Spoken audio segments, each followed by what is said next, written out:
Hello, everybody. This is James Diboe, Discovering, dedicated to original peoples as always. And we've got a special guest on, Ayo Ogundimu. How are you doing, my brother?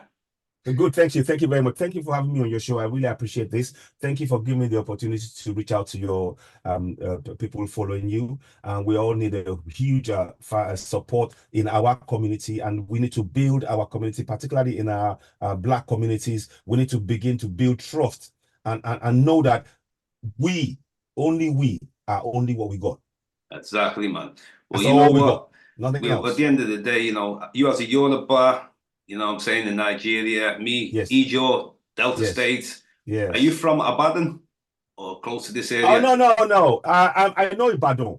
Yeah. I was actually born in the UK, funny enough. Oh, wow. Okay. Run it through. Okay. I was born in the UK, and I went back home with my parents when I was 4. Wow. And my grandma taught me how to speak my Yoruba language that I speak now. So Yeah. Grandma, thank you. Mojuba mama, Mojuba I'm speaking to her. And we need to do that. See, listen, every African, I want you to do something. Speak to your ancestors. Pour libations for your ancestors. Take a minute in your life. Speak to your ancestors. They are hearing you. They are in your veins. They are literally in our veins. We are our ancestors, and our ancestors are us. And they live through us. When they're gone, they are through us. So when we speak to them, we're speaking to ourselves. We have lost that connection. Yeah. And we need to bring it back. So let me pause for now. Yeah. Well, I definitely connect to you. Like I say, sometimes you can get so passionate about these things because we've seen a lot of our people going all sorts of directions other than sticking with their ancestors, whether it's through religion, whether it's through, yes, we have modern day science. Now, with science, funny enough, they want to tell us that I respect science for the fact of you can tell us the first people come out of Africa. That's okay. Yeah.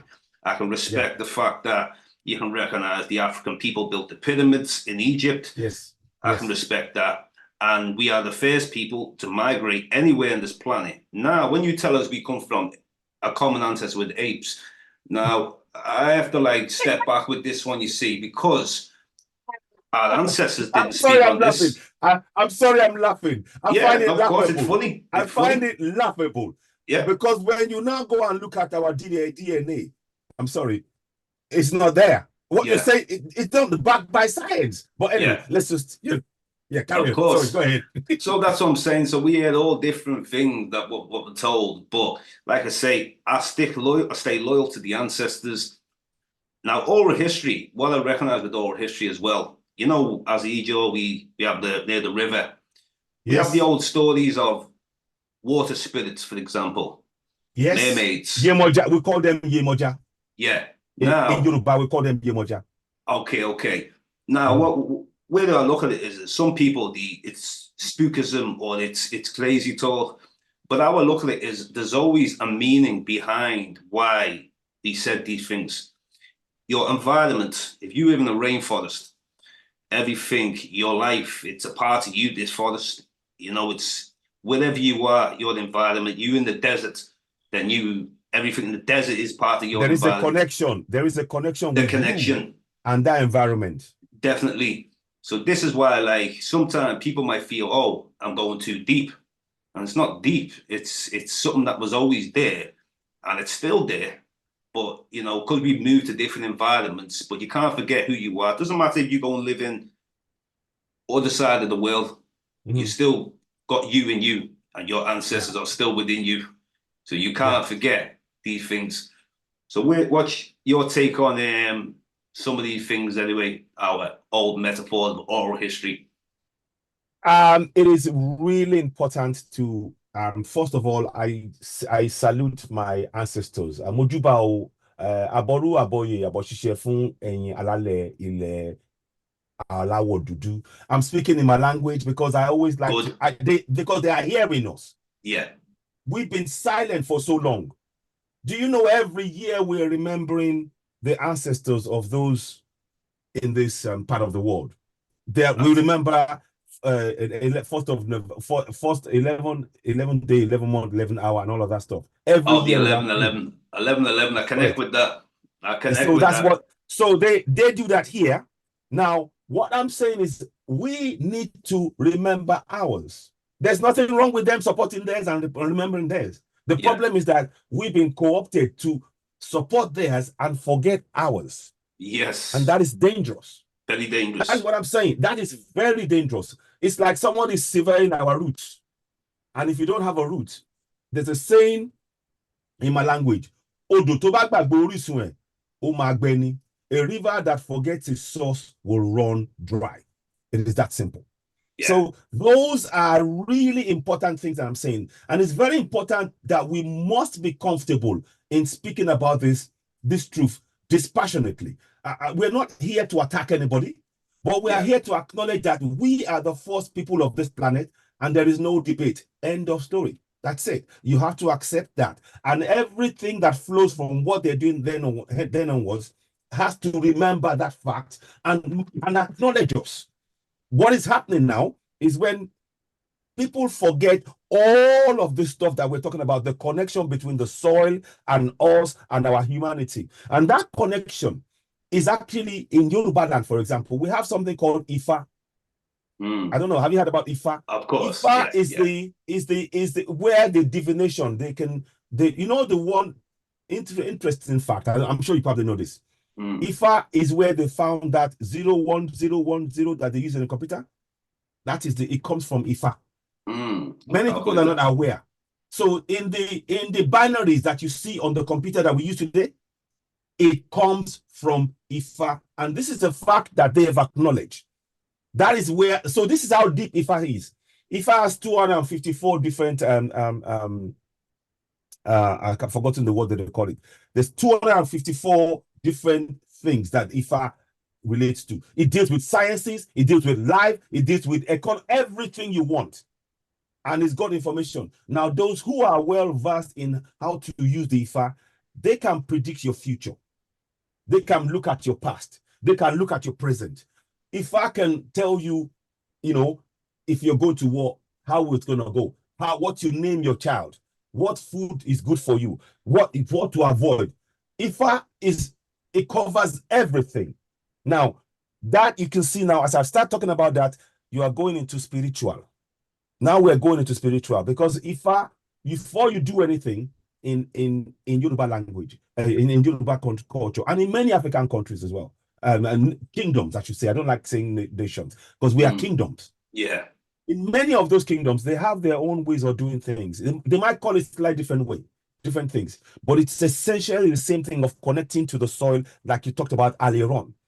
And it's about maintaining that connection. They often say, many people used to say, "Oh, I have to wear shoes." The connection, when there is sunshine, please, I urge every Black African, make sure you don't wear shoes. Connect, go bare feet on a grass, on a soil, go bare feet. Go and stand under a tree because you are part of this earth. And Mother Earth will send you messages via your DNA that even they can decipher. That is how powerful what you have. And your sun, when the sun hits your skin, it nourishes you, it empowers you, it doesn't weaken you. If you are wearing sunglasses, try and avoid wearing sunglasses. You need the sun to go into every part of you. It re-energizes you. Yeah. What I'm saying here, you might think it's nothing, but that's spirituality. That is spirituality right there. So now, going back into the Ifa thing. So the Ifa now, they now tell us what is going on. It is from Ifa that we learned about Olodumare, the God Most High, if you want to call it. Now, from Ifa, Olodumare is sent down in Yoruba language. I'm speaking, forgive me if I'm talking in terms of Yoruba. I'm only going about the knowledge I have in terms of my Yoruba ancestry and the spirituality. So I'm sure you can relate to, I'm sure parts of you can relate to. Now, definitely. So now, what the Ifa does, it was through Ifa that we knew about Olodumare and the Irumoles. We call them Irumoles. you can call them like gods or deities. You know, they Olodumare gave them powers, and some of them were from this earth, and then they became deities. Some of them were sent down. That line I need to study clearly, but there is a mixture of both there. But what is sure is in Yoruba language, we have a particular deity called Eshu.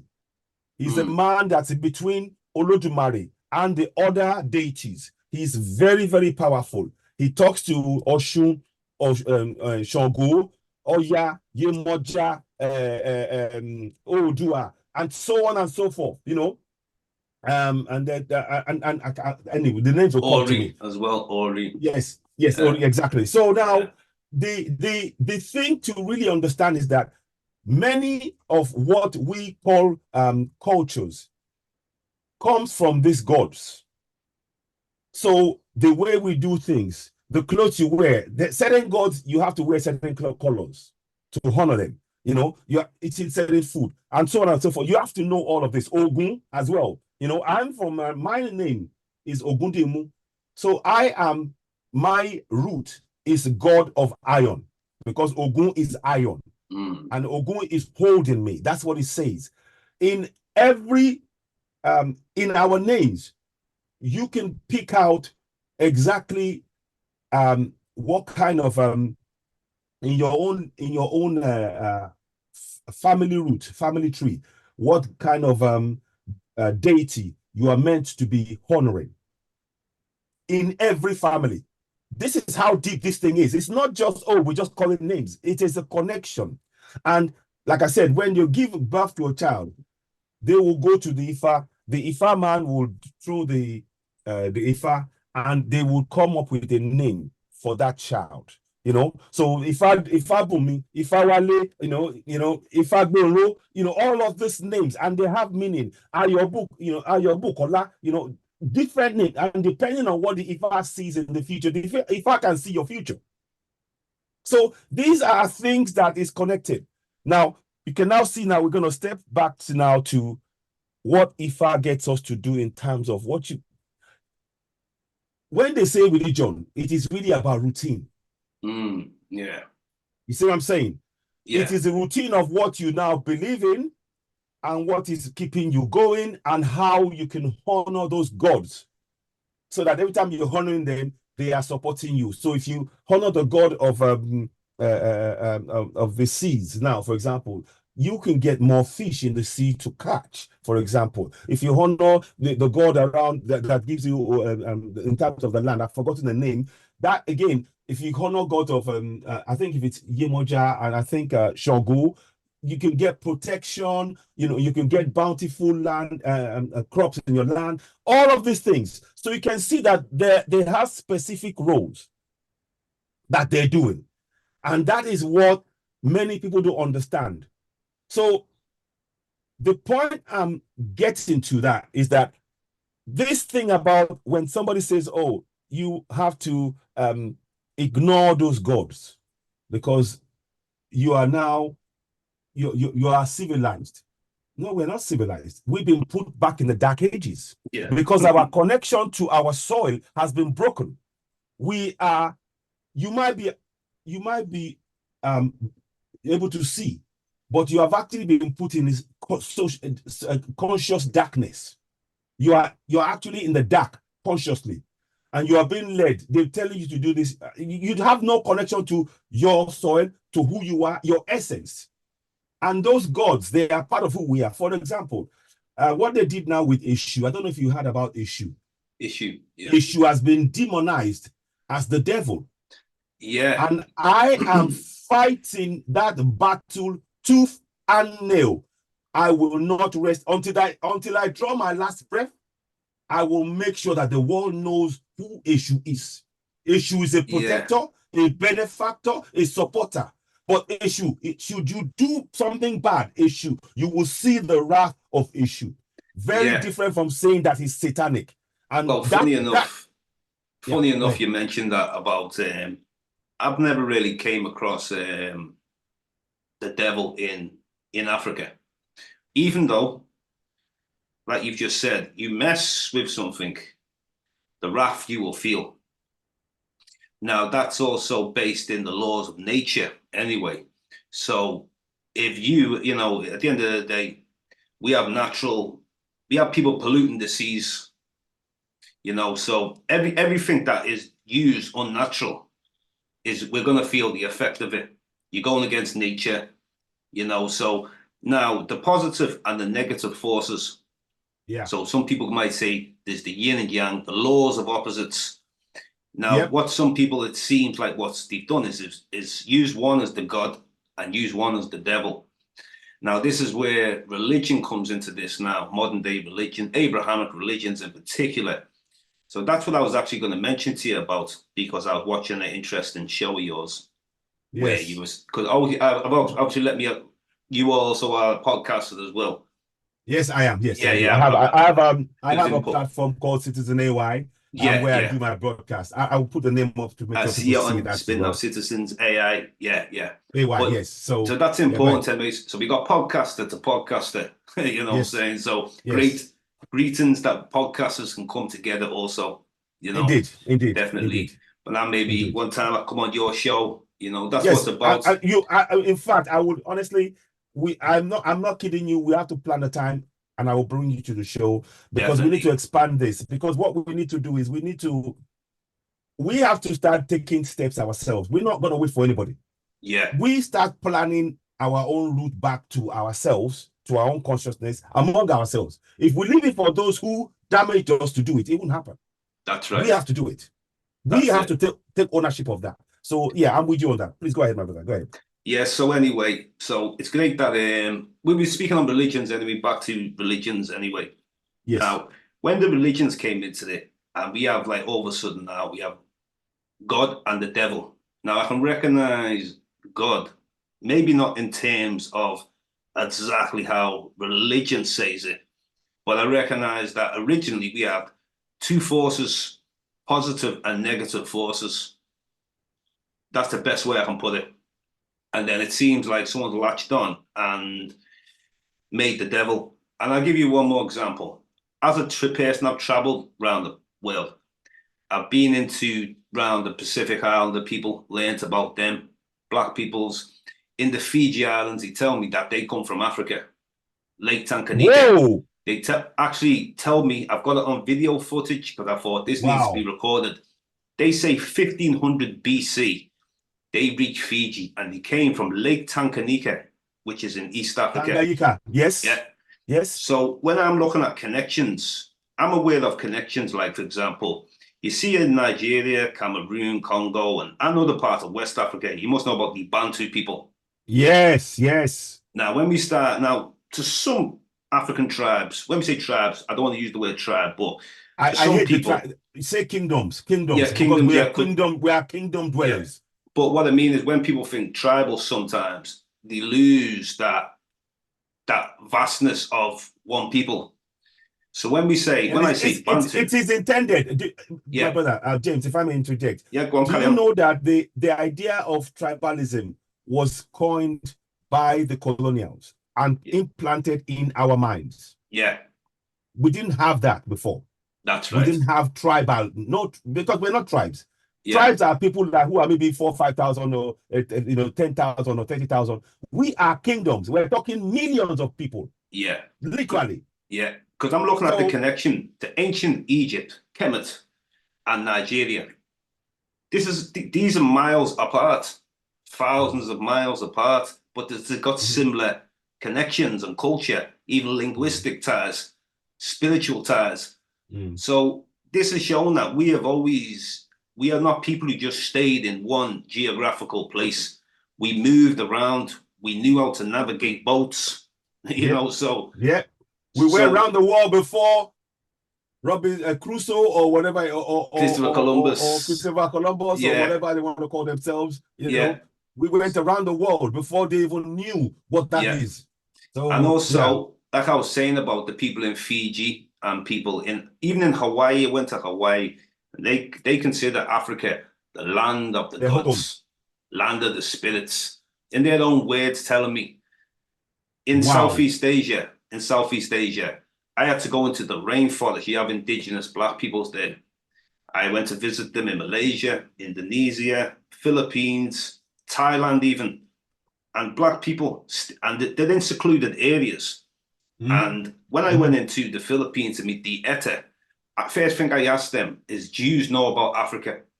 I've actually got video of this as well. Wow. Because it's important to record these things. Document this, yes, to document it, yes. So it's interesting how they gravitated toward knowing about Africa. And it was almost like there was something in their DNA, something in them that reminded them about DNA. Yeah. The energy, also the energy I was carrying in there to the energy they have. Yes. These people are so spiritual and live a spiritual life. When you go there and you carry yourself pure, because you have some of these tourist people go there and they're just there to bring nonsense. Exploit and just exploit and then give them a Christ, the white Christ, and all this nonsense. But they recognize the purity with purity, and they knew that, like, I'm here to deliver the message to them. So like I said, all around this world, we have our own spiritual. Our originality is everywhere. And they spoke on, for example, I asked them, do you believe in God? And what they told me is that similar to Olodumare, and I'll give an example. They said, first of all, they said, there's good forces and bad forces. These forces can come within trees, water, mountains, grass, everywhere, and people and animals. So they explained that there's beings and then there's lesser beings. So it's almost like evil has an army and good has an army, if you know what I mean. The unseen, which can manipulate humanity and everything around it. Yeah. So now I see this similar around the world, very spiritual people. But then when we come to religions, we've seen that there's massive change now. What's your view on these modern day religions compared to our spirituality? Let me see. You see, for me, issue and the African deities and what you talk about the people in Fiji and the other places, that's the original spirituality. That's the original, pure, unadulterated. Now, let me read to you. I've got something because I have issue open here, a deity that they try and bastardize. Issue is he's a man that is a balance between good and evil, if you like. He gives you the balance, encouraging you to stay on the side of good, but it is about balance. It's not trying to, it's reflecting that the balance of, like you said, good and bad. Yeah. But that does not mean that is bad. It doesn't. It actually, people will worship Eshu to honor, to protect us, to bring good trade to our business, to remember him, to thank him for giving us a bountiful year, all of these things. But conversely, let me read something to you here on the just about Eshu. Now, on the one hand, he's a protector. The name we call him, Laroye Ajongolo Okunriode, is an awesome positive divinity to pious and morally upright people who place premium on justice, morality, and good character. So that's one side of issue. The other side of him is this. To the criminally minded who celebrate wickedness, injustice, and immorality, and unrighteous people, Eshu you will see his wrath. So his wrath can be damned to be devilish or ruinous, very destructive. That is why he gives you the choice. You have a choice to make. Do good, he supports you, he protects you. But if you do bad, then they expect the result of your actions. So it's the consequences for your actions. And that fact has not been displayed. Now, let me go into why what I'm saying here is so important. Back in 1844, I can talk about Nigeria and Yoruba land. So I'm going to talk about that to really get people to understand how damaging these religions, these Abrahamic religions have been on African psyche, and it's affecting our psyche even as I speak now. Many people are severely brainwashed. Now, when they came to Africa, in 18, how many of you know that before they came to on the Niger expedition of 1988, 1st of June 1841, I think it is. Before they came, they had a meeting in a place called Exeter Hall in the UK here. In that meeting, Prince Albert, so Saxe Coburg, Prince Albert, the consort to the Queen Victoria, was at that meeting. At that meeting, they had 4,000 men in a meeting discussing how they were going to come to Africa and take it over. They used the ruse saying that they were going to end slavery. Oh, we are coming to promote the end of slavery. We don't want anybody to sell anybody. It was a lie. They came to take over the land and the people. So they moved the goalpost. So when they say, oh, we ended slavery, that's what everybody talks about. But the way they moved the goalpost, they came with 3 gun ships. After that meeting on the 4th of June, 1840, the 3 gun ships, HMS Wilberforce, HMS Sudan, HMS Albert, the Prince Albert, in the name of Albert. They came with those 3 gun ships. Now, if you are trying to really be kind to people, will you take gun ships to their shores? Will you take gun ships to their shores? You don't. So they had a nefarious plan. And on that ship, they had the missionaries, the British missionaries. They were called the Church Missionary Society, CMS. Now, under the guise of, oh, we are going to end slavery, they started telling people you have to give yourself to Christ.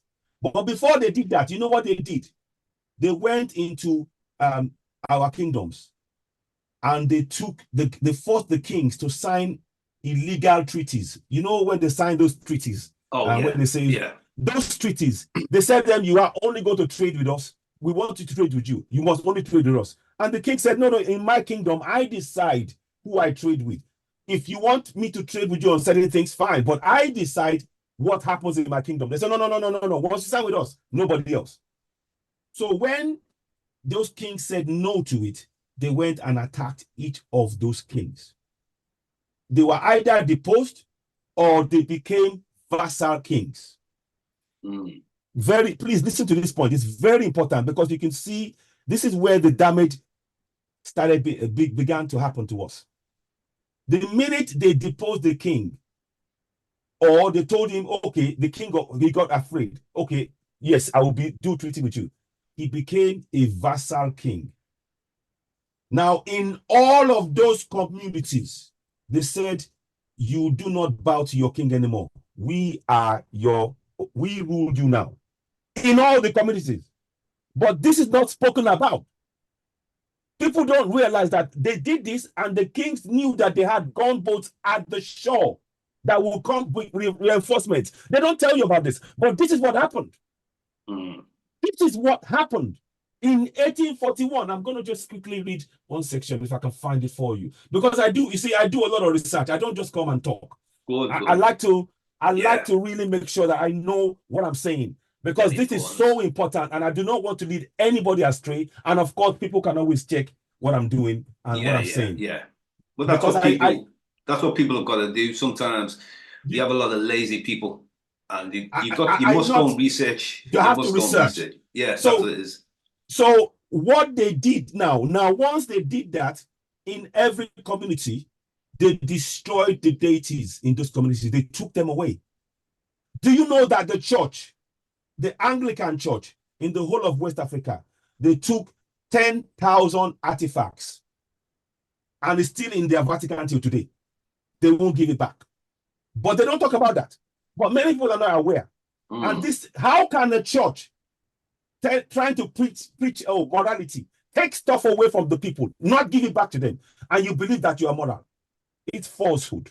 Yeah. So now just fast forward. I don't want to just put that. You need to set that picture there to understand that what they did in 1841 in destroying the connection between our kings and the deities and putting themselves as the Lord. That was where they decided to break us off. But the people were secretly still practicing Eshu and praying to it. So they couldn't penetrate. So what did they do? They came with a lie. There is a name that I want everybody to remember. Please remember this name. If I can, I will show you a picture. The name is Emmerich Owen Vidal. Emmerich Owen Vidal, a Welshman. He came from the Welsh land. Now, he had been secretly writing a report. They knew that to break the Yoruba people, the spirit, they had to turn the people against their God, which is Eshu. So there was a man called Bishop Ajayi Crowther. He was a man that was a slave. He was enslaved probably by the Christians because they said they freed him. When they freed him, they made him the bishop, they made him a reverend for Sierra Leone. He was in Sierra Leone. Now, when they were going to bring this, come and start doing the dastardly act, they brought Bishop Ajayi Crowther to meet them in the Niger, in the Niger ports, whereby they now brought him on the boat and they said, look, we want you to tell the people that they have to turn to Christianity. Now, they told him to write what Eshu is, and people do not realize this. Because this man has been enslaved, he didn't speak Yoruba very well. He knew some words. He didn't fully understand. Okay. Yeah. So the main thing is like a lot of the things that have been installed into Nigeria, the changes, even what we call Nigeria as the country Nigeria, so you've got some great knowledge. So let's get back to what you were saying anyway, and also I do want to mention also about the Yoruba Empire. Now, Yoruba Empire. I'm going to come and talk about that. Yeah, but I want to know how far it stretched to as well, because some people say it went as far as Mali. So if we can get into that. I wouldn't say it went as far as Mali, but it went quite far. Okay. I would say it went to Togo. It's part of Oyo Empire. Yeah. Up to parts of Dahomey, part of what is now called Benin Republic. It went as far as that. There's a place called Ketu in the Benin Republic now. It goes as far as that. And there are sections in Ghana as well. What about the linguistic stuff as well? Not necessarily only the empire. Yoruba speakers. The language that was spoken was Yoruba language. Yeah, in Togo, they still speak Yoruba now. Still in Benin Republic, they still speak Yoruba now. Okay. Now, the way they did our kingdom back then, in fact, since you mentioned that point, let me just quickly show you the form of governance we did. We had a form of governance where the main kingdom itself was run by the king and his council. But then he had people that were paying taxes for protection. Other kingdoms were paying taxes for protection from the Oyo Empire for them. So they became part of the empire. And some of them got high up in the empire over time. So this is quite we had our own form of governance, is essentially what I'm saying. Let me quickly run through that with you if I can. Have we got a bit of time or before should we go back to where we were before? We got plenty of time. Okay. Yeah. Okay, so let me quickly, political structure. I want to just make you, so we had the Alafin of Oyo, the selection of the Alafin. So there was a council that would come together and they would choose the next king. If one king dies, another one comes. So those are the Afobaje. We'll call them the Afobajes. They're the people who will pick the next king and decide, and then they'll do the rituals for that king. But all of that is always predicated on what the Ifa says, the oracle, the Ifa says. So it wasn't just like somebody, oh, you're next. No. They had to do the Ifa divination thing, and that name would come out. Of course, they had lines of royal families. So the Ifa would be choosing from those line of royal families. So it's not just, just pick any. No, it's, there are established families. that are royal families in the line of kings. So we have the Life for you, and then we have the Larry, is the certain religious and government officials who are Enochs. Interestingly, the people who are not the shape of their heads. They believe they have magical powers, and they were evenly divided between sexes. This is what is happening in our culture to make sure your people understood. Then they had the council. The Alaafin of Oyo was a supreme overlord. He was not without checks and powers. You see what I mean? So there's a guy called Oyomesi, and he's like his second in command, if you like, that can actually question the king. And for example, if the king overstepped the mark, they do a process whereby they say they have to open the calabash. In effect, it means that he has to go and commit suicide if they felt that he has dishonored the people, or he's treated them wrongly. So we have our own inbuilt governance, is what I'm saying here. Interesting thing you just said about that. Like, if he does something wrong, like, he would have to commit suicide. Like in Japan, sometimes it's embedded in the culture. If they do something that is backstabbing or something that was totally wrong, you have to cut the finger off and on it. Exactly. So you can see that what we're saying is actually best correlation when compared to other cultures as well.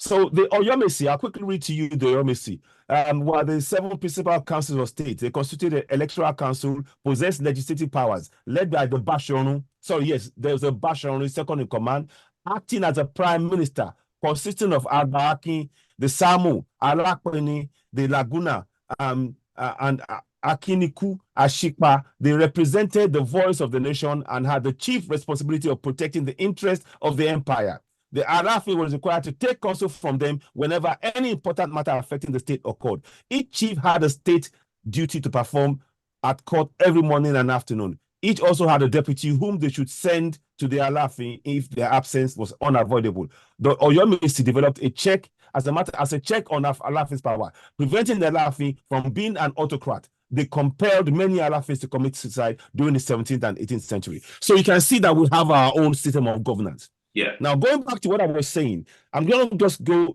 do a little step back, because I wanted to talk about this thing about the connection between our kings and our deities. That severance, they did that so devastatingly. There was a king that I wanted to mention, Oba Adeyemi Alowolodu. He was the last independent Yoruba king and the first Yoruba king vassal. The British in 1896, he fought and resisted up until 1896. Then he was made a vassal in 1896. Shoot, can you hear me? Oh, yeah, can you hear me? Okay. Yeah. Okay, good. So the point I'm making here is this: in the Obas, and you can see that the spirituality, the Oba is seen as next in command to Olodumare. That is our Oba. So when they made him a vassal, they put themselves as our God. That is effectively what they did. And we need to understand that. So when you think that you are supporting or serving a God, what you're actually doing is Christianity made themselves the God in our own land. That is the severity of what they're doing. They're making you think you're talking to Jesus Christ. No, they put themselves in that role. And they took away, like I said, all of our artifacts. 10,000 artifacts are in Rome. We know the British Empire and in the British Museum, all of the things. I bet you've seen stuff from your own people in the British Museum. Yeah, these are facts. In 1897, they came and took thousands upon thousands. They destroyed Ovobarem, the king of Ovobarem. They deported him and put him in Calabar till the end of his days. So these are realities of what Christianity did. The point I make is people do not connect Christianity with what the British government did. In effect, what they did in 1841 was a British government act. They cloaked it in, we're coming to do trade, we're coming to do Christianity. It was the same people. And what I am saying is that our government and our kings were one. They separated it. What we now call governance came from Christianity and the British, the colonials. So they put the two together. So many people do not understand that concept. When I start talking about it, they think, oh, what are you talking about? Christianity is separate. No. Yeah. When 4,000 men can decide who is going to force you to sign treaties, to force you to become Christians, to bring Christianity in, the words they use, let me use the word for you, please. Yeah. I think we need to really be very precise about when we're saying this to people, because we need our people to understand. I'm not here to hate, but I need people Africans to understand what was done to them. That's so right. That they can stop being enslaved mentally. Now, they came here and they said here, the British government backed the efforts to make treaties with native people. Are you listening? To make treaties. But they didn't tell you the reality is they imposed treaties. It wasn't make treaties. They imposed it. You see the kind of language they're using. And then the second part of it, introduce Christianity to promote increased trade. Did we ask for Christianity? We didn't ask for it. We were fine. We had our kingdoms. I've given you how we have our own governance. They imposed again. So really, we need to understand when they use those kind of words, that looks harmless. It's deadly words. And we have to read the meaning behind those words. So we need to understand that what we, and many Africans don't understand, that what we think of as Christianity is an imposition. It's a fraud. Yeah. From top to bottom. It is the government, it is a colonial instruction on us, and our freedom have been taken away and hasn't been returned since. One thing, if I could mention, I had a Yoruba brother on within the last year, maybe might be 6 months ago. He was telling me that in the school that he went to, they were teaching that the Yoruba origins are coming from Mecca. And I was that's a bastardization. Wow, I'm very surprised. You see, this is what I mean. When we are no longer in control of our own history, anybody can bring anything and implant it in to completely throw you off the center of who you really are. And this is why this kind of things that I'm doing here, I am very, very insistent that our link, you see, if we are going to have a successful government, let me be very, very frank, we need to reestablish the link back to our ancestral spirituality, because they were intertwined. Yeah. To try to believe in this lie we call Christianity in our shores. Or like when you say even like the Christianity, some people might say we're Hebrew Israelites, we came from Israel, and totally forget the origins of where they're from, you know. So this is and the danger of that is that you will never have good governance, because you are trying to rely on the very thing that was used to dismantle your brain. It won't work. So going back to what I said about now we can go back to Bishop Ajayi Crowther. Now it is very important. I was one of the people, and I say it here now. May his soul rest in peace. Because he was enslaved, he was forced when they freed him, he felt grateful enough and he served them because they freed him. So he felt indebted to them, so he would do whatever. And of course, even though he was freed, he never, as a black man, you are not seen as equal. Let us be very, very clear about that. Definitely. We have to be very, very clear about that, because many people seem to think, oh, that changed as soon as they did that. No, it's all used. So we need to be very clear. So before, I was one of the people that was saying that Ajayi Crowther changed the words and said issue Satan. No, he didn't. I found out the man who did. And the man who did is that bishop designate of Sierra Leone, Owen Emmerich Vidal. Owen Emmerich Vidal is his name. I've been trying to find his picture, but I cannot find his picture. So if you do know of anybody that is aware of him, that picture seems to have just disappeared.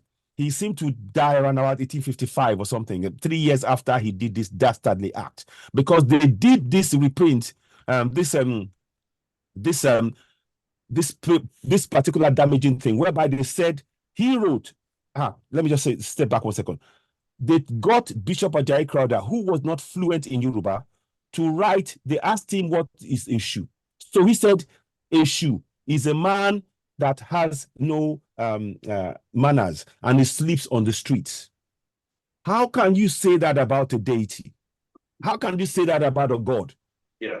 Have you seen a God with your eyes? You never see a God with your eyes. That's right.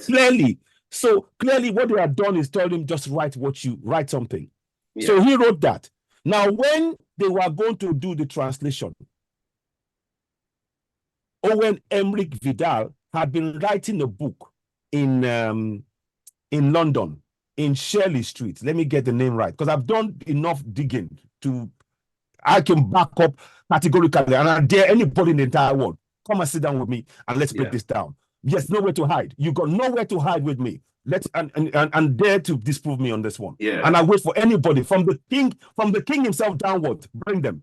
That's right. You know, this ain't no. What do you think? You think I'm here playing a game? I don't care who it is.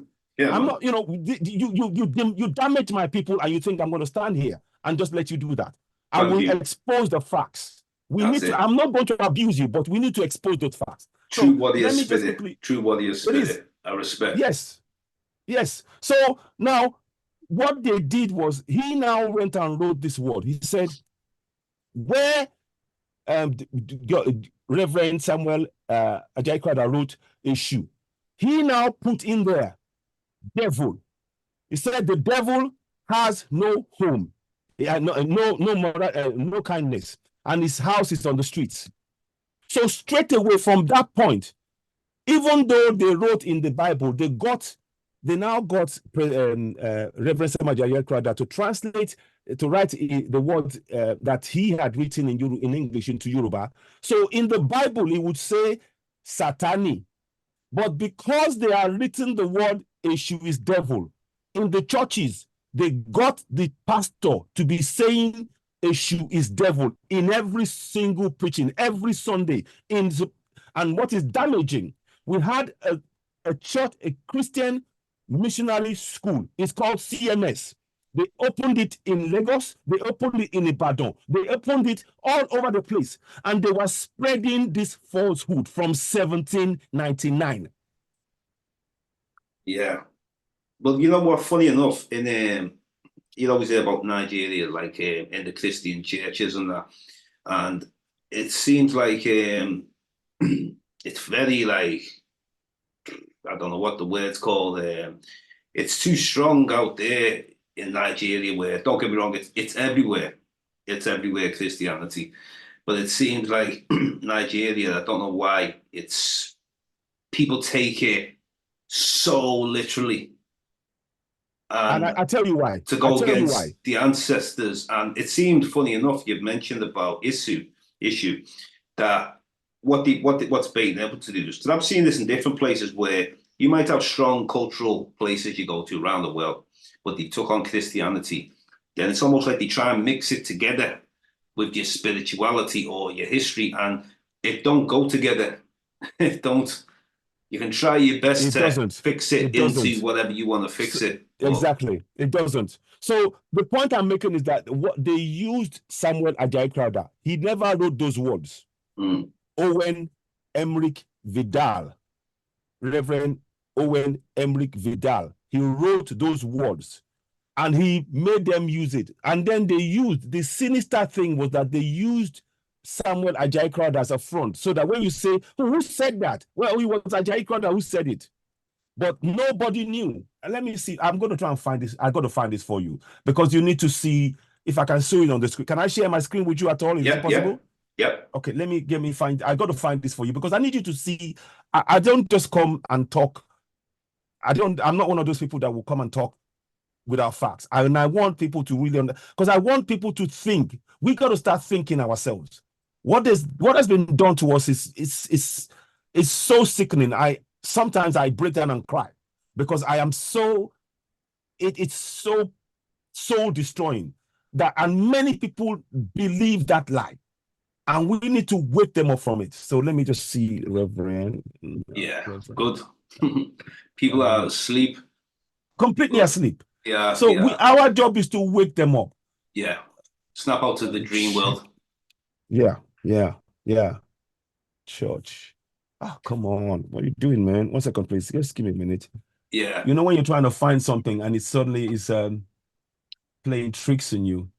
Yeah, it's a real shame though, It is a real shame, like especially the population of Nigeria.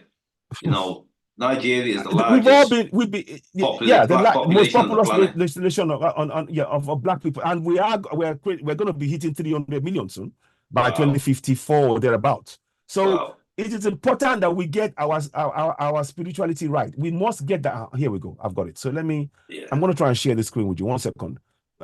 Share screen. It could be very powerful people, man. Can you see my screen if I do this? Can you see if I do this? Can you see me there? Oh no, you can't. Nothing's came up now. I think screen share. If you can press the screen share on your side, I want to try, but it says host has disabled participant screen sharing. It says on the screen, so I can't share it unless you allow me to do that. I just want to show them. I've never really done this. Let me see. Multiple participants can share. Yeah. Yes, yes. So let me try just click on that. Okay. So now I'm going to. Yeah, good. Perfect. So now I'm going to show you quickly because I don't want to just say it alone. You need to see this guy. Can you see the screen now?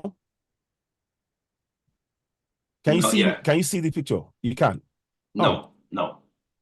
Okay, hold on. Have you got it on share screen?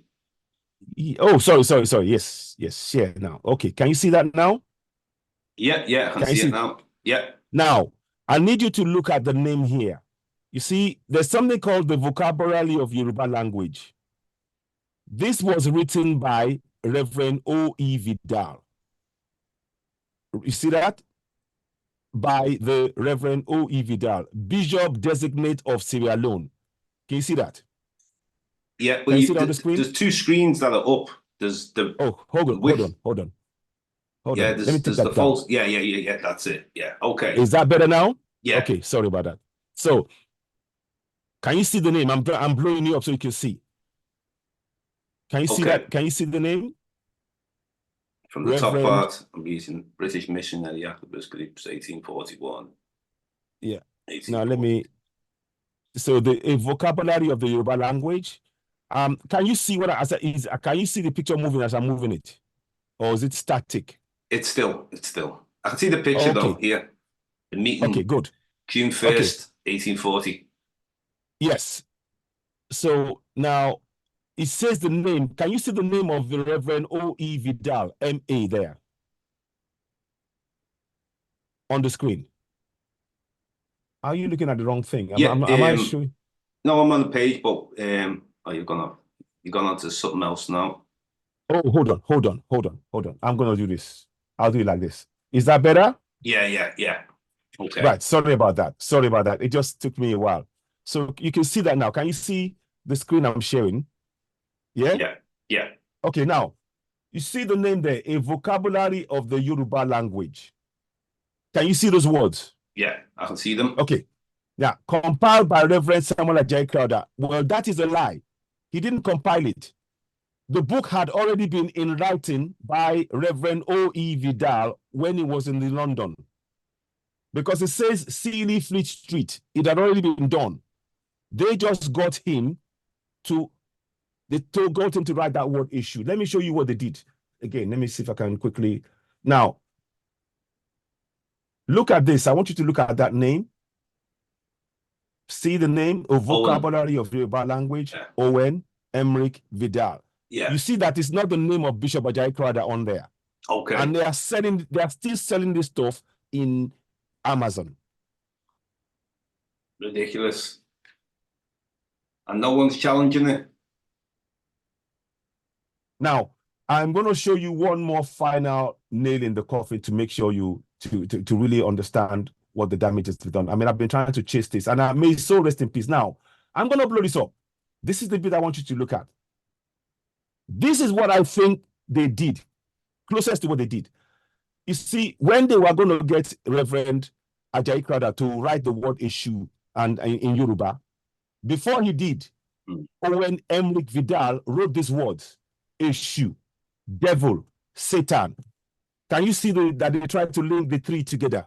They have nothing to do with each other. Issue has nothing to do with Satan or devil, but they put it there immediately. Then they gave the pen to Reverend Ajayi Crowther, may so rest in peace. He didn't do anything wrong. He was used.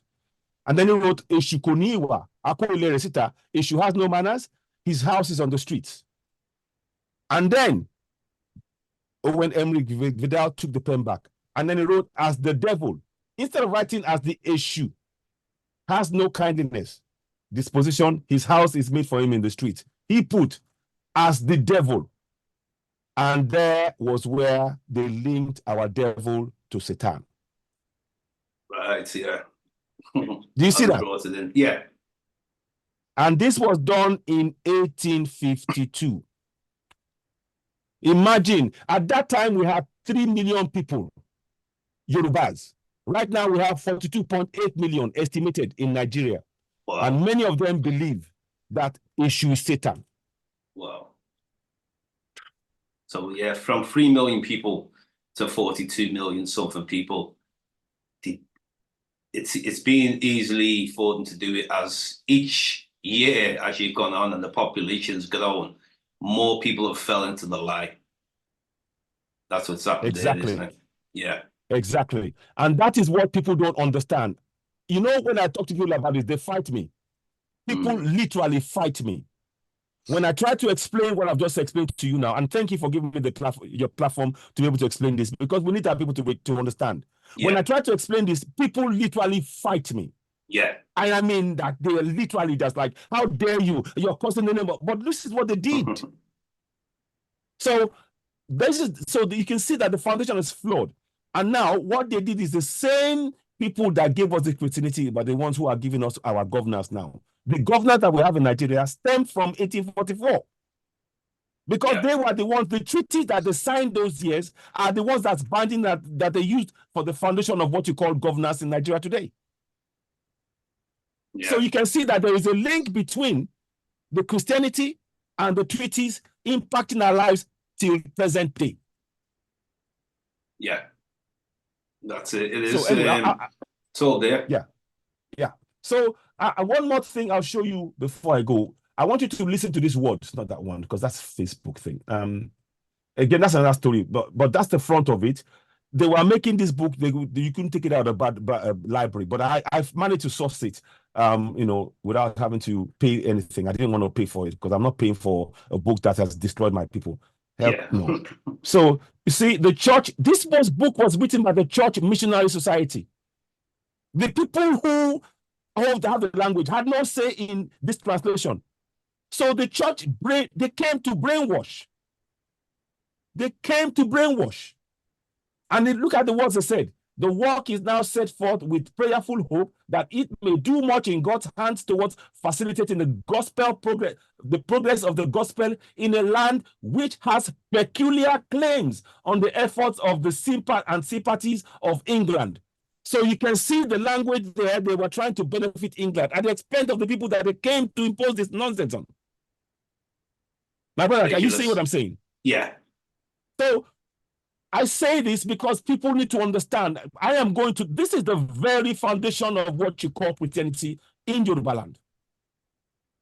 And another thing that people don't realize, those churches, I spoke to people who gave account that in those churches, those pastors, they sexually abused children. Yeah, sellable, sick. And you can get away with it, all in the name of Christianity. Yeah, absolutely brainwashed. Real brainwashing. They used, while they were using in the robe, they sexually abused children. So this goes deeper than just, so I'll stop that for now. Let me put a stop to that so you can just see. We can go back to the main thing. 1 second, please. So how can I stop it? Stop share. Okay, good. So I just wanted to just give you an insight into so you get to see what has been done. We have a date. It's 1852 when this lie began. And please, many Africans, we mustn't blame Reverend Samuel Ajayi Crowther. He was used because what they did is they put his name in the front. So when they say, oh, but why did you say it's Satan? Well, it's one of you who said it. So that we would have to accept it. This is when they totally mess you up in the head. And that's what's happening. People are fighting vehemently that this is real. No, that's not right. And they actually believe that it is Satan. They said, "Oh, you believe that, because that's the lie they've been taught." And when people fall for these so-called miracles, an example, I've seen like sometime you could have someone who's sitting in a wheelchair and pretend to have broken It's legs, and all then staged. It the is pastor all just blesses him and he's staged. walking, make a It is blind man all see and all staged. It this. is all Yeah, staged. It is staged. So yeah, the point, I mean, I don't want to lose thread, but the point that we need to really understand in all of this is that what we call religion is brainwashing. yeah. There is nothing to do with religion. Our spirituality, we have to return back to it because they've taken away our psyche. They've destroyed us as a people. Do you know that saying? There's that saying when Americans, when they went into the Red Indians, and then they said, "Kill the Indian, save the man." That's what they're trying to do to us as well. That's what they've done. Yeah. They killed the African, save the man. So they strip us of our own identity, and then we now view it, the life and everything else in their eyes. So, and that is impacting our development because everything about us. In fact, let me go one more thing. I show you. I don't know if you saw that thing that I did before. Let me see if I can find it. I might share that screen again one more time. Just permit me to share this to you so that we can, because we need to talk about this. We need to talk about it dispassionately. Now, you see, the thing is this. We Africans need to understand that Christianity sees us as the devil. Christianity sees us as both our issue and ourselves. They see us as the devil. And there is a passage in the one of the popes wrote that God has given them dominion over the world. So if you are saying you are a Christian, we need to understand that they see us as someone that they're going to dominate and control. Their servants. Yeah. What you're seeing on the screen was what was done. When they give them the awards of the OBE and CBE and the George Cross and all of that stuff. Do you know that? Yeah. That is what they put there. So that's a black man or the devil in chains. Can you see that? Yeah. And that is Saint George, Saint Michael. It's a symbol that they continue to control us. It was only changed in 2016.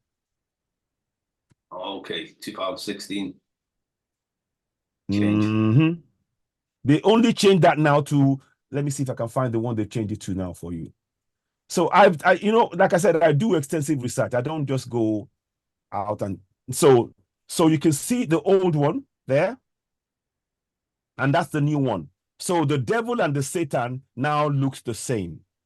Whereas before, the devil was black and the Saint George or Saint Michael was white. But in the new one, they were forced to because the outrage of people seeing it. And that happened because of George Floyd. Remember the George Floyd situation? Yeah. So that changed a lot, basically. That's it. So, so you see, Christianity, what I'm saying is Christianity views black people as below them, lesser than. Why would we want to support a religion that sees us as lesser than them? Why? Silly. It's brainwashing. It is completely brainwashing.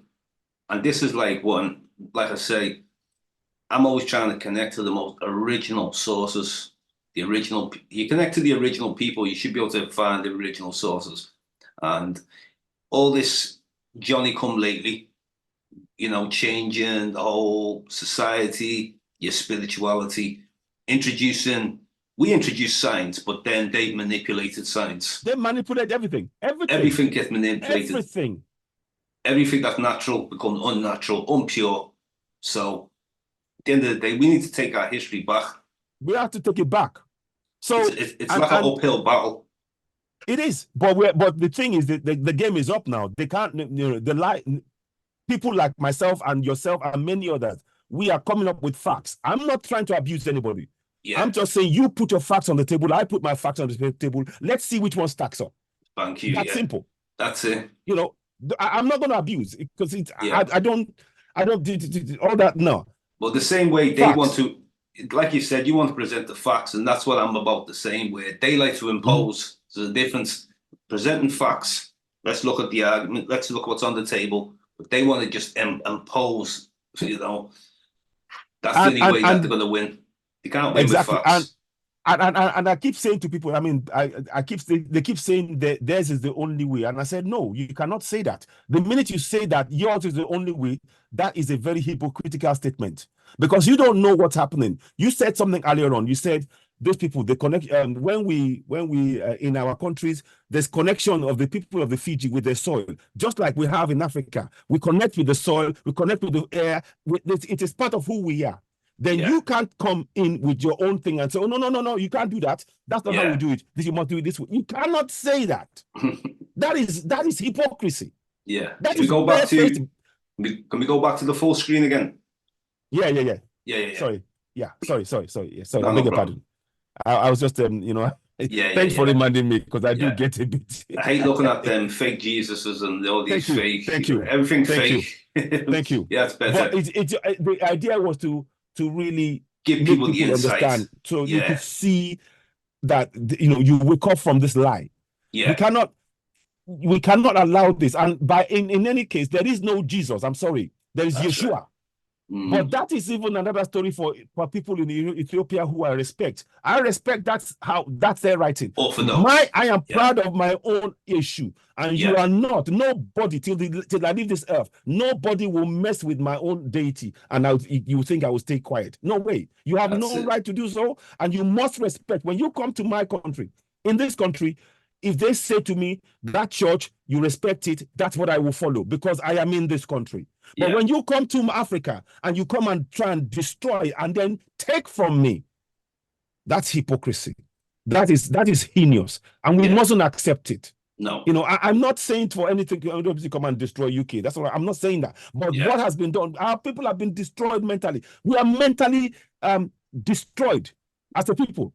Yeah.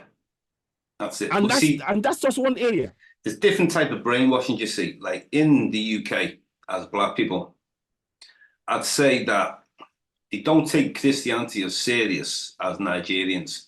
It's still there. They're still Christians, don't get me wrong. Now, what they take on here is a lot of them take on a stereo image of who we are in history, that like we didn't have no history. A lot of them start from the transatlantic slave trade. Yes, exactly. Because they don't know nothing before that. So this is why I'm always trying to look for the original sources, the original peoples. And this is why you've got to do a lot of traveling. We've got to encourage our people to travel also. To travel. If it's affordable. I kudos to you for that. Honestly, I honestly, I welcome that. And I think it's an area I want to do. I mean, what I'm hoping to do, I actually want to go to Egypt myself. You should, because there are one or two things that I want to actually try and farm up. It's not for... I mean, I'm confident in who I am and my own ancestor. I'm Look for connections, though. Look for connections. Look for the connections. Last year, I was in Egypt last November, and I went from Cairo to Giza and also Luxor, and then also it was important to go down to the south. This is very important for Black people. Even though we got the pyramids in the north, we've got like Temple of Luxor and all that in Luxor. But the south, when I went to the south, I seen Black people. I seen the survival populations in Aswan, and especially in the Nubian village. If you go to the Nubian village, so you got to make sure. I mean, people are just fascinated with the pyramids, fascinated with Great Sphinx, but that's amazing. The people who built it that we need go to and see the people in the south is so important, because people are more concentrating on the north than they are the south, but the people are still in the south. In Cairo, you can see a lot of the pale people, like the Turkish type Arabs, and even though we know the original Arabs were Black people of that land, but at the same time, they've been taken over by Turkish-looking people, Indo-Europeans throughout history. So it's important that traveling is so important, and it's what you do when you travel. Yeah, good to travel, but know your environment, know where your people are. Know where to look for the history.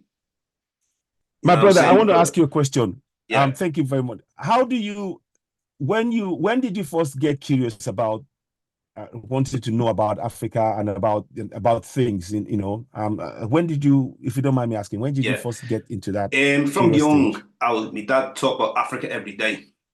First of all, every day. Not a day Mm, that we didn't talk about it, but that was just based on culture and knowing where we're from. Now, when I hmm decided to start learning myself, I'd say in the last maybe 20 years, 25 years, I started hmm like researching, reading a lot, buying books, especially when the internet came out.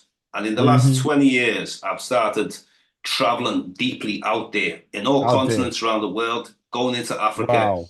So it was Wow. important that I wanted the oldest knowledge. I don't like, because I knew there's a lot of this new Johnny come lately stuff. Do you Yeah. know what I'm saying? So it's important It's to to get the authentic stuff. Record definitely, it. Okay. yeah. Okay. So like I was saying before, it was about Yeah. About your expanding. family and how how you got into Yeah. So it's finding out about and researching. expanding anyway to all these different places. And I was making connections with Africa. Obviously, we started learning about Africa, the birthplace of all humanity. And then later on, I hmm started learning about the birthplace of all civilization. Because it's one thing to say hmm we're the first, but it's another thing to hmm say what we did. So hmm we created hmm the first civilizations. So when I started hmm looking also at not just Africans, because I understand it's a vast continent, there's many different Very languages, much so. cultures. But when we hmm look at languages as well, sometimes we've got to go back to the origin of languages. We have to go back to the origin of civilization. So then we hmm start seeing connections. Like we looked at the Bantu. If you ever go on the internet and you get a screen up at the Bantu map, you see right all sub-Saharan Africa, Yeah. the majority. So then we go back before the Bantu, we find Niger Congo, language hmm families. We see the Mandi, it all connects. hmm Then we have the hmm people who spoke the Click language originally, the Twa Yep. people. Yeah. So Yeah. now we are one massive family. This is what's so Yeah. unbelievable. The more further you go Yeah. back, now through all these different Yeah. invasions, starting with North Africa first, as we know, we had hmm like people who were called the Hyksos, we had the Sea hmm people, later Greeks, Romans, the Arab hmm invaders, Turkish hmm invaders, Persians. So all these different invaders are basically changed Africa. And when I say Africa, it wasn't even called Africa, hmm so there's many hmm names that we hmm heard of, Al-Kibilon. Yeah. Akebola, And yes, exactly. yeah, Even so Ethiopia. Africa was known as Ethiopia at one point. yeah, and then even like you see this Indian Ocean. How can India have an ocean? Let's use our own common sense. Here's a massive continent, Africa. Then you Yes. see India there. Then you see Australia the other side. Af- How can that be an Indian Ocean? Do you know what I mean? Like, so we must always apply common sense. It's very important. Another Mm. thing, Sheikh Anta Diop mentioned, Yes, yes, yes. I've got his great, book here, Civilization of Barbarism. amazing. Went through the three of his books, amazing, and read a lot of the journals. So when we say, for example, we're dealing with he basically conquered ancient Egypt, proved that it was Yeah. black peoples, and another brother, Philo Benga, very important Yes, brother from the yes, Congo. yes, His name doesn't yes. get mentioned too much, but No. now he was great at the Niger Congo language, and he said that the ancient Egyptians spoke a Niger Congo language, and even in Mm. Sumeria, what they called Sumer, they spoke a Niger Yes. Congo language. You So when see? the Europeans came in and said they spoke Afro-Asiatic language, there was not an Asian about this language.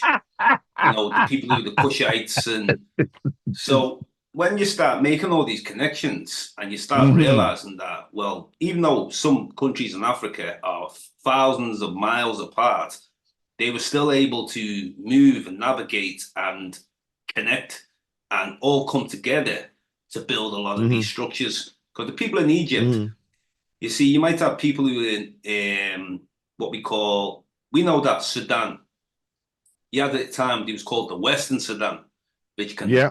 consisted of like one time the map was Sudan or sub-Saharan Africa. One time you see the map is Ethiopia, and hmm different people that have came in, and it seems like Yeah. all this separation has came.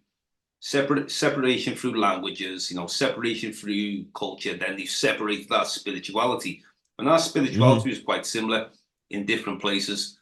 And not only in Very much so. Africa, around the world, this is how much of an impact the African has made all around this planet.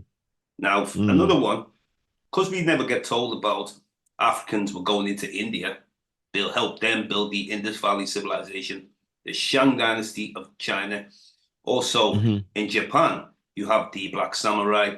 You have, there's a lot of linguistics, and you would probably know a lot better than me, with you speaking Yoruba, similar linguistics in Japan, as well as in Nigeria, particularly Nigeria.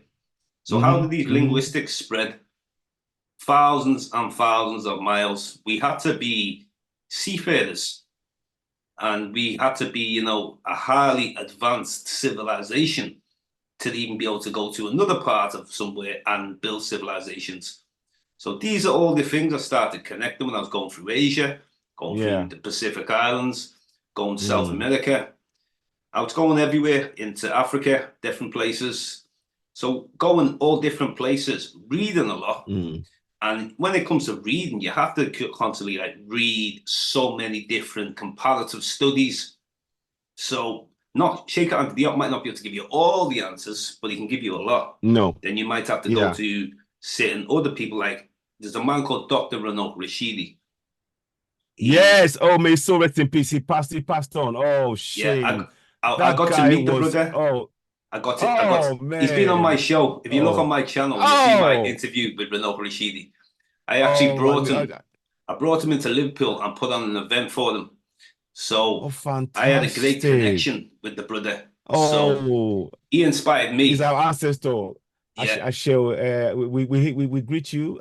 May you may it please you as you are up there. We are grateful for your knowledge and your waking up of your people. We honor you and we remember you. It's a shame I never got to meet you, but you know, Ashe. Oh man, that is the guy who's 125 countries around the world in search for the global African presence. And when he was going into places like India, it was interesting because there's people there, groups of, and I'm not even talking about the people who were brought into the slave trade in India. They're called the Siddhis. I'm talking about before even they had a civilization. So you had people from places like Kush, places like when the Sahara was green, there was no desert. There was a lot of people, when it started to become a desert, a lot of our people started migrating into different parts of Africa and different parts of the world. You know, so these brought in all the civilizations, and that's why you see all these linguistic ties, cultural ties. Their deities very similar. Exactly. In India, there's an Indian professor. He's actually passed away a few years ago. Now, he was very against the Hindu caste system religion, very racist religion, and this is what the Aryans, the Europeans brought in 1500 That's what they brought in, BC. exactly. So before that time, you will see more of a connection with African gods and India. They have a name called, I think it's called Malunga, and in Ethiopia they had someone called Marunda, and you prayed on a mountain, towards a mountain. You see, you know, so all things have been changed. Similarities right there. I had to really make these connections, and then I started doing my own podcast show, and through interviewing different guests like yourself, Renaud Rashidi, many other different professors in different countries. And I also give the average person a chance as well, if they want to promote, whether they're music or any kind of Black excellence. It's a platform for Black people, wherever we are in this world. Come on my show. Definitely. And promote positivity and truth. Yes. That's my brother, honestly. I'm grateful you reached out. I saw the message and I thought, you know, it wasn't even a question. Anything for us to connect, to be able to get our message out there for our people to start believing and trusting who we are. You know, that is it for me. And I think it is something we need to do selflessly. This is not about reward. This is about trying to set our people up, because when we wake up collectively, we are a force to reckon with. These people know it, but we don't know it. And we are a force for good, which is the thing. I firmly believe that from the days when our ancestors were welcoming in people, even, you know, at the risk of what has happened to us, because we are opening our doors. We don't shut doors. We believe that there's always more room on our table, when we have people over. That's what we do. That is our nature.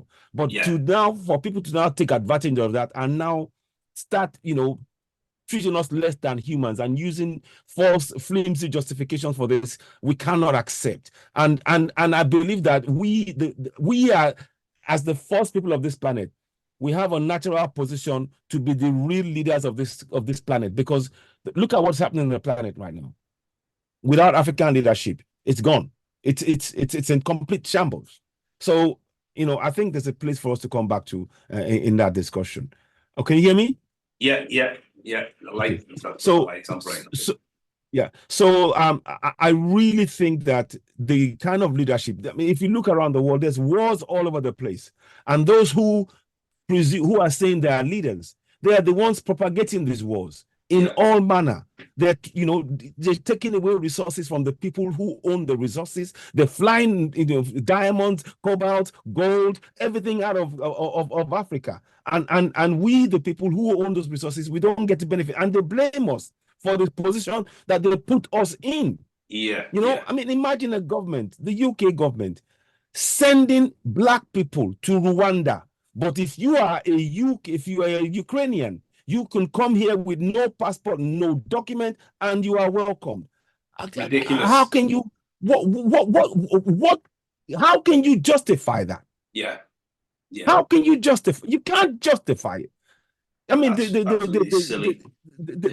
thing they did with the Windrush, when they send them back all of a sudden after many years, they start sending them back and people died. And is that leadership? Weak leadership.